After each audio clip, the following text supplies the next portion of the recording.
Good morning all student, welcome back. देखो बच्चों, last Saturday गणित भाग 2 यानी कि मैथ्स 2 की मैंने आपको यूनिट टेस्ट का पेपर सॉल्व करने के लिए दिया था। आई होप अभी आप सभी ने पेपर को अपने टेक्स्ट बुक में सॉल्व किया होगा। इस पेपर का आंसर शीट सॉल्यूशन मैं यहाँ पे आपको इस वीडियो से दे रही हूँ।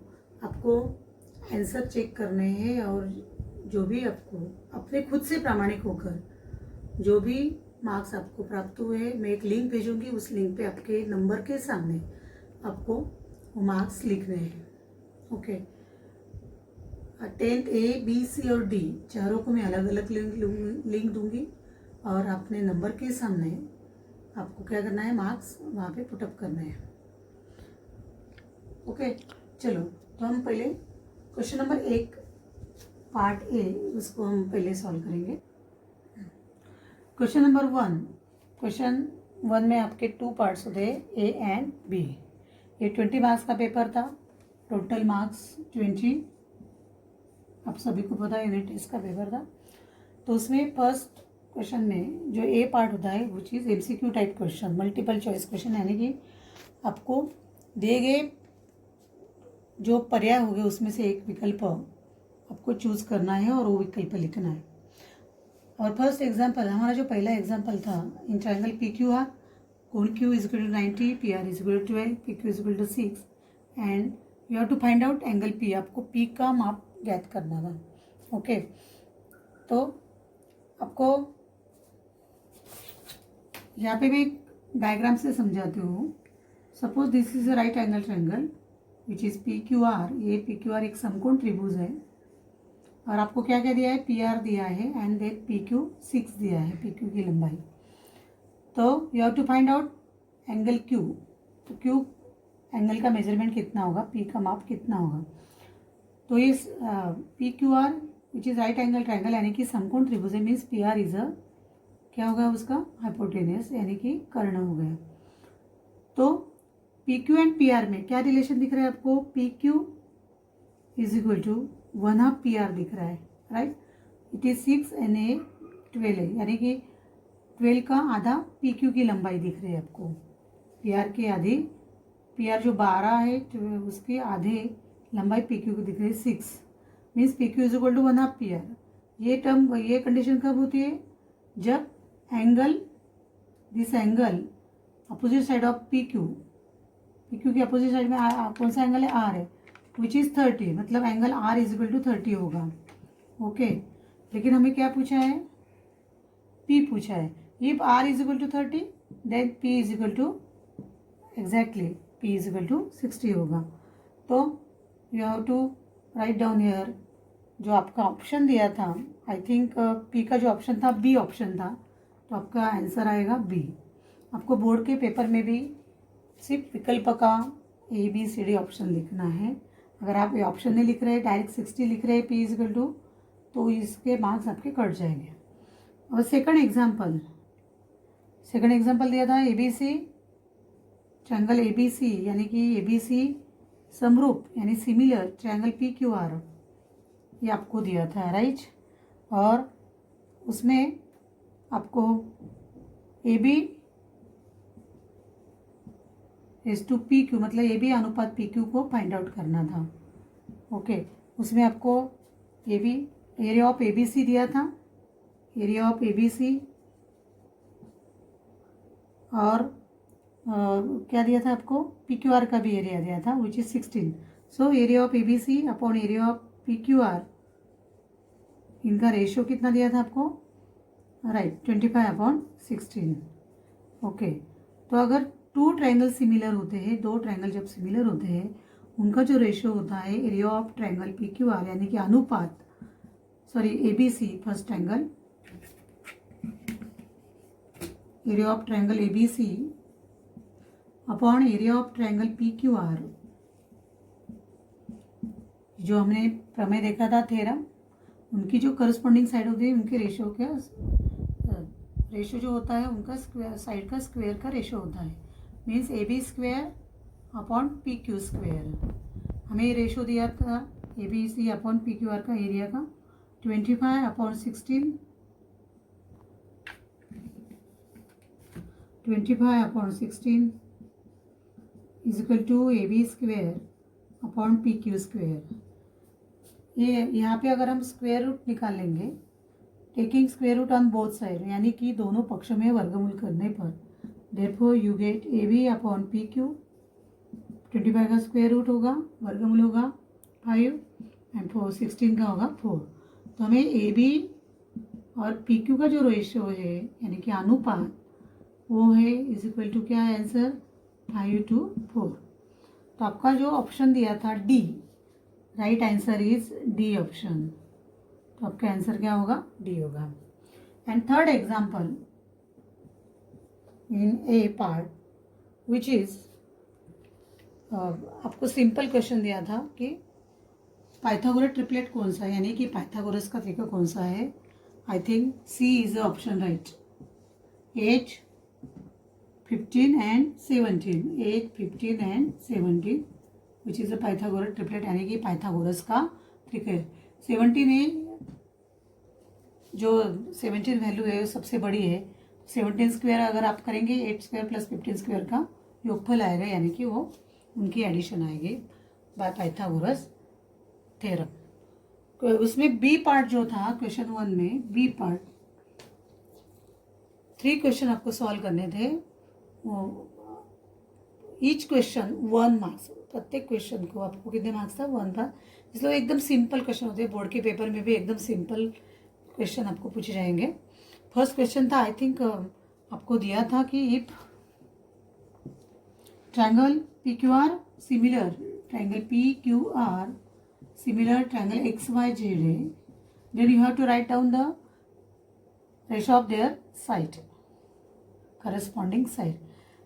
मतलब त्रिभुज PQR और त्रिभुज XYZ ये समरूप त्रिभुज है, उनके भुजाओं का अनुपात आपको लिखना है।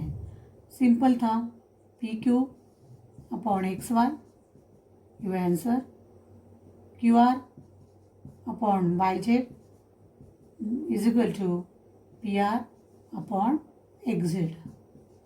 ये सिंपल 1 मार्क्स के लिए क्वेश्चन था। उसमें सेकंड आपको पूछा था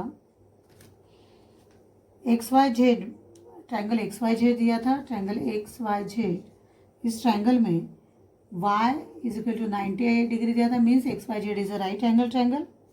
ओके, और आपको क्या क्या दिया था उसमें, कोण Z is equal to 30 degree, कोण Z का माप दिया था, कोण X is equal to 60, X का भी 60 अंश दिया था आपको, और XY 4 दिया था, XY दिया था आपको 4। You have to find out XZ, आपको XZ का मान ज्ञात करना था। तो समझने के लिए आपको रफ आकृति बना लेनी है यहाँ पे। तो solution, this is XYZ angle triangle, sorry right angle triangle. क्या क्या दिया है, एक्स एंगल जो दिया है which is 60 degree, Z is 30 degree, Z का माप 30 अंश है। उसमें हमें क्या दिया है, XY दिया है, XY 4 दिया है, XY कितना दिया है हमें 4। अभी XY जो साइड है वो अपोजिट टू 30 है, 30 अंश के सम्मुख भुजा XY, यानी कि opposite side of 30 degree which is XY। So you have to find out XZ, हमें XZ यानी कि कर्ण हाइपोटेन्यूज फाइंड आउट करना है। So XZ is equal to, या you can write XY is equal to 1/2 XZ, आप ऐसा लिख सकते हैं। रीजन क्या होगा, 30 की सम्मुख भुजा, सम्मुख भुजा यानी कि अपोजिट साइड, अपोजिट साइड। तो हमें XY मालूम है, XY का मान कितना है 4 is equal to 1/2 into Z, so XZ sorry into XZ bracket में लेते हुए, XZ is equal to 4 into 2 which is 8। तो हमें XZ का माप कितना मिला है, यहाँ पे 8 है। ये क्वेश्चन नंबर सेकंड था। यहाँ पे डायग्राम आपको जरूरी नहीं है, लेकिन आपको कैलकुलेशन के लिए मैंने यहाँ पे समझाने के लिए यहाँ पे निकाले थे। हमारा थर्ड क्वेश्चन था पार्ट बी में, which is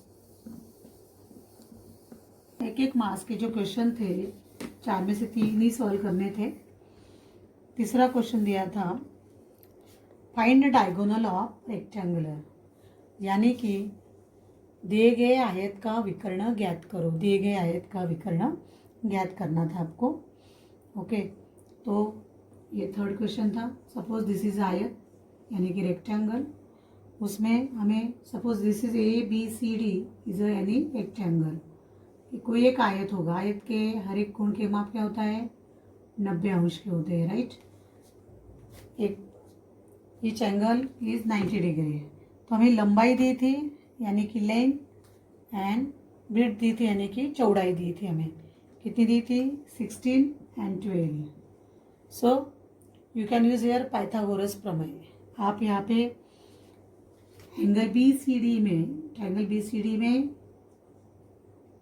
in triangle BCD Pythagoras प्रमेय से, पाइथागोरस प्रमेय से देयरफॉर BD का वर्ग यानी कि कर्ण का वर्ग होता है बराबर जो लंबा भुजा होती है उनका योगफल होता है, वर्ग का योगफल। BD वर्ग is equal to BD square is equal to BC square plus DC square is equal to, putting substitute the value, BD square is equal to BC is equal to 16 square plus 12 square. 16 square is कितना है 256। Therefore BD square is equal to 256 plus 144। Therefore BD square is equal to 400। 256 plus 144 कितना होता है 400। So you gate BD is equal to, after taking square root on both side, 20 centimetre. ये आपका answer था final. कि हमें दोनों पक्षों में वर्गमूल लेने पर हमें BD का मान कितना मिला है 20 मिला है। कितना मिला है कुछ। इसमें क्वेश्चन नंबर 4 था B में 1 मार्क्स के लिए। फर्स्ट ट्रायंगल, यहाँ पे आपको 2 ट्रायंगल दिए थे। उसमें कहा था कि ये पहले ट्रायंगल की जो बेस था यानी कि आधार वो 9 दिया था सेंटीमीटर, H1 यानी कि हाइट 5 दिया था। मैंने यहाँ पे B1 H1 इसलिए लिखा कि 2 ट्रायंगल के संदर्भ में भी दिया है, 2 त्रिभुज के संदर्भ में दिया है। और सेकंड दिया था B2 इज इक्वल टू 10 और H2 इज इक्वल टू 6 दिया था। अभी सबसे पहले जो फर्स्ट लेसन था हमारा, स्टार्टिंग का जो टॉपिक था, उसके स्टार्टिंग के टॉपिक पे ही आपका एग्जाम्पल था। मतलब रेशो ऑफ 2 ट्रायंगल। अगर हम कोई 2 ट्रायंगल का रेशो ले रहे हैं तो उनका रेशो होता है उनके base into height upon base into height. मतलब दोनों त्रिभुज का क्षेत्रफल का अनुपात उनके आधार गुणा ऊंचाई के अनुपात के बराबर होता है। Suppose first area of a first triangle is A1 upon A2 is equal to B1 into H1 upon B2 into H2। इसके बाद का हमने पॉइंट देखा था शुरुआत में, ये the height of both triangle will be same. अगर दोनों के त्रिभुज की हाइट अगर समान होगी तो उनका अनुपात आता है B1 अपॉन B2, मतलब उनका रेशो आता है B1 अपॉन B2। लेकिन यहाँ पे कोई भी कॉमन नहीं, ना बेस कॉमन है ना हाइट कॉमन है। So we take ratio B1 into H1 upon B2 into H2, put the value 2 into 5 upon 10 into 6। Therefore A1 upon A2 is equal to, यहाँ पे आफ्टर डिवाइडिंग यू गेट 5 1 जा 5, 5 2 जा 10, 3 2 जा 6, 3 3 जा 9, मतलब 3 2 6 और 3 3 9, 5 एकम 5, 5 दूनी 10। ओके, क्या मिला फिर हमें 3/4। तो दोनों